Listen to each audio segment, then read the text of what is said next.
বাবা মাকে যে শয়তান ধোঁকা দিছে, আল্লাহ সেটা আমাদেরকে দেখাইছেন। ওখানেও শয়তান ধোঁকা দেওয়ার ক্ষেত্রে পদ্ধতি গ্রহণ করছে 4টা। কয়টা বলেন? কয়টা? চলেন একটু পদ্ধতিগুলো দেখে আসি। আল্লাহ বলেন, فوسوس لهما الشيطان ليبدي لهما ما وري عنهما من سوآتهما وقال ما نهاكما ربكما عن هذه الشجرة إلا أن تكونا ملكين أو تكونا من الخالدين وقاسمهما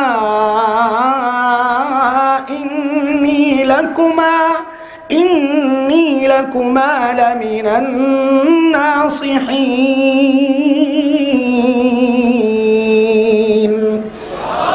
পদ্ধতি কয়টা?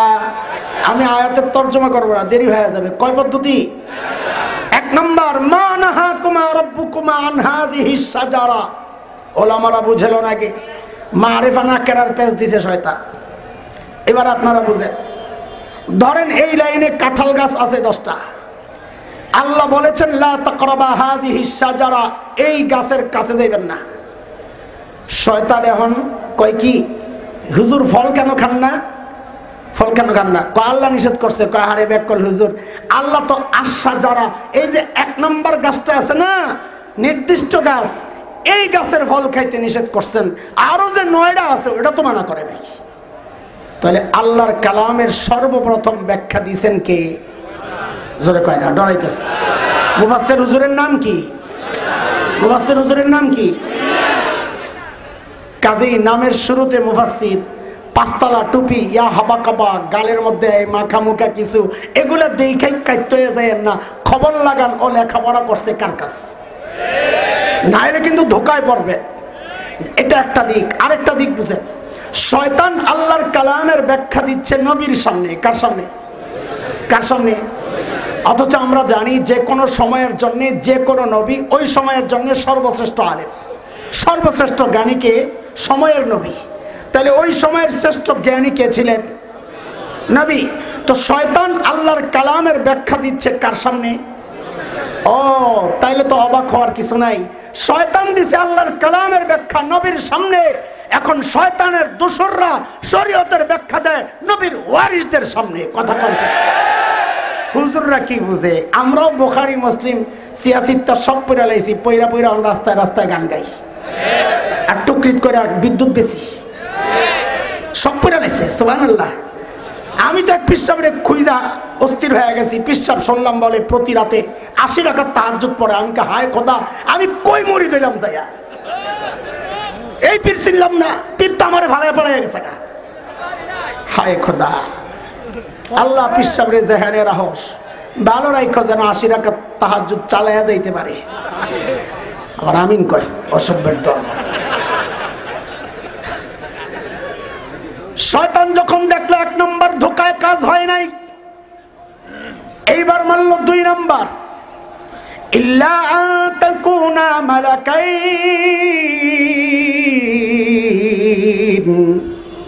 হুজুর ফল কেন খান না? বলে আল্লাহ নিষেধ করেছেন। কারে ব্যাখ্যা হুজুর? হুজুররা কিচ্ছু বুঝে না। হুজুররা কিচ্ছু বুঝে না। ফল কেন খান না? আল্লাহ নিষেধ করছে। কারে আল্লাহর ইয়া বুঝলেন না তো? এই ফল খাইলে আপনারা ফেরেশতা হয়ে যাবেন। আল্লাহ এটা চায় না। খান। কি ধোঁকা দিছে? আহলুস সুন্নাহ ওয়াল জামাতের আকীদা হচ্ছে সমস্ত নবীদের মর্যাদা সমস্ত ফেরেশতার উপরে। ফেরেশতা না নবীরা?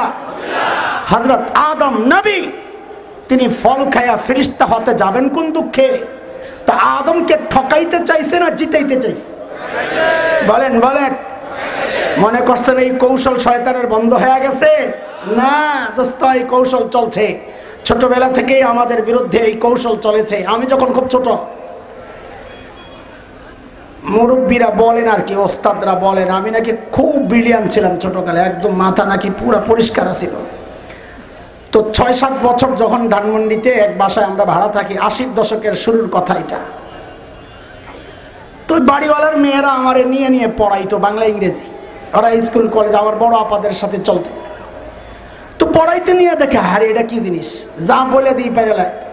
তো আম্মারে আইসা বলতো কি, খালাম্মা এই মেধাবী পোলাডারে নষ্ট করেন না, খালাম্মা অরে নষ্ট করেন না। নষ্ট মানে বুঝছেন তো, ওই সকালবেলা আব্বার সাথে যে মাদ্রাসায় যাই, একদিন যাই 4 দিন যাই না, ওইটাই নষ্ট। অরে স্কুলে দেশ সেরা ডাক্তার হবে, দেশ সেরা ইঞ্জিনিয়ার হবে। আমার মা বাবা চাইছে আমারে আলেম বানাইতে, ওরা চায় ডাক্তার বানাইতে। আমারে ঠকাইতে চাইছে না জিতাইতে চাইছে? শুধু তাই না, এই চক্রান্ত চলছে এখন সারা দেশে কওমি মাদ্রাসার বিরুদ্ধে।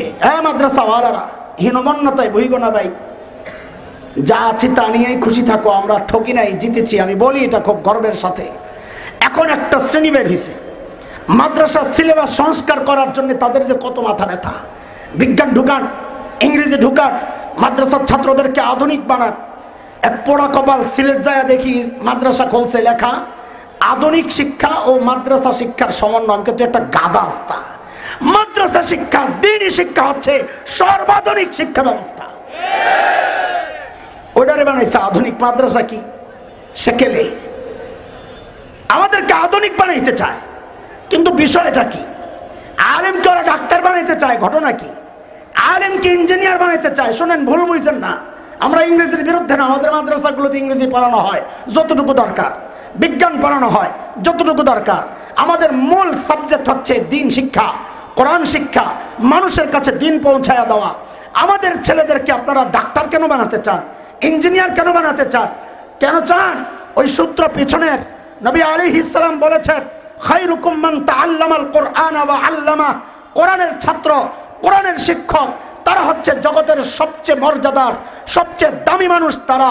আপনারা আলেমকে ডাক্তার বানাইতে চায়া জিতাইতে চান না, জিতাইতে চান না।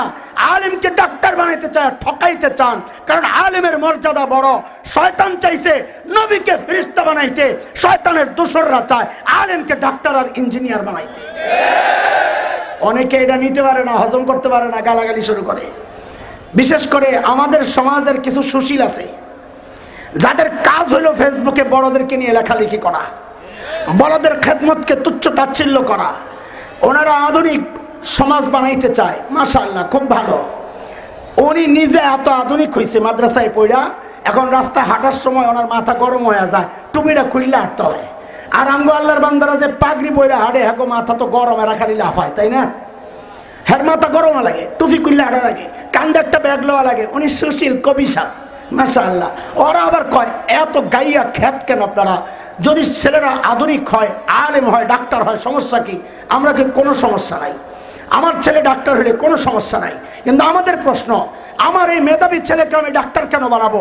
আমার তো মেধাবী মুহাদ্দিস দরকার, আমার তো মেধাবী খতিব দরকার, আমার তো মেধাবী ওয়াইজ দরকার। আমি ডাক্তার কেন বানাবো? আরে বাংলাদেশের হাজার হাজার ডাক্তার বেকার ঘুরতেছে, ওদের চাকরি নাই। আমি আরো বেকার কেন সৃষ্টি করব? আমার দরকার মেধাবী আলেম, আমার দরকার মেধাবী শাইখুল হাদিস, আমার দরকার মেধাবী মুহাদ্দিস, আমার দরকার মেধাবী খতিব। আমাদেরই তো দরকার। আমরা কেন ডাক্তার বানাতে যাব? হোক না, সমস্যা কি? একটা সমাজে প্রতিষ্ঠিত হবে যে একজন ডাক্তার আলেম, হযরত মাওলানা আল্লামা শেখ মুফতি ডাক্তার ওমর। আমরা বলি এই প্রস্তাব নিয়ে কয়দিন ঢাকা মেডিকেল কলেজে গেছ, এই প্রস্তাব নিয়ে কয়দিন ইঞ্জিনিয়ারিং ইউনিভার্সিটিতে গেছ যে আপনাদের সিলেবাস সংস্কার করেন? বলে কেন? বলে মেডিকেল সিলেবাসে কোরআন ঢুকান, হাদিস ঢুকান, ফিকহ ঢুকান। বলে কেন রে ভাই, কেন? বলে যেন একজন ডাক্তার আলেম হয়ে বাইর হয়, একজন ইঞ্জিনিয়ার আলেম হয়ে বাইর হয়। এই প্রস্তাব লয় ওখানে তো যাও না, সব খালি আমাদের এখানে। কাহিনী কি? কাহিনী ওইটাই, শয়তান চাইছে নবীকে ফেরেশতা বানাইতে, ওরা চায় আলেমকে ডাক্তার বানাইতে। বুঝতেছেন কথা? উল্টা যাইতেছে না? আমিও বুঝি, আমি উল্টা মানুষ, আমরা সব উল্টা মানুষ। এক ভাই তো একদিন কষ্টে বলে লেছে, হুজুররা জাতির 30 বছর পিছায় নিছে। আমি একটা মিথ্যা কথা, আস্তা মিথ্যা কথা। আমরা জাতির 30 বছর পিছায় নিছি। আপনারা কি কর? এই পেঁচে বইরা গেছে গা তো কি কি করছি? আগায় নিছি। তোর মেয়ে, আপনি তো আরো বড় মিথ্যা কথা কর। আমাদের মেহনত চলতেছে জাতিকে 30 বছর না, 300 বছর না, আমাদের মেহনত চলতেছে জাতিকে 1400 বছর পিছনে নেওয়া। তুমি তুমি 30 বছর পিছনে নিয়ে এই কথা বইলে আমাদের খেদমতকে উপেক্ষা করছো, অবমাননা করছো, আমাদের খেদমতকে অবমূল্যায়ন করছো। আমাদের মেহনত 300 বছর না, 30 বছর তো প্রশ্নই আছে না। আমাদের মেহনত হচ্ছে গোটা জাতিকে সাহাবীদের ওই সুন্নাহর মধ্যে, সাহাবীদের জীবন বিধান যেটা ছিল, জীবন চলার যে গতি ছিল, সাহাবীওয়ালা জিন্দেগির জন্য আমাদের মেহনত চলছে। আমরা ব্যর্থ হচ্ছি 30 বছর কেন, আমাদের দায়িত্ব তো 1400 বছর পেছনে নেওয়া।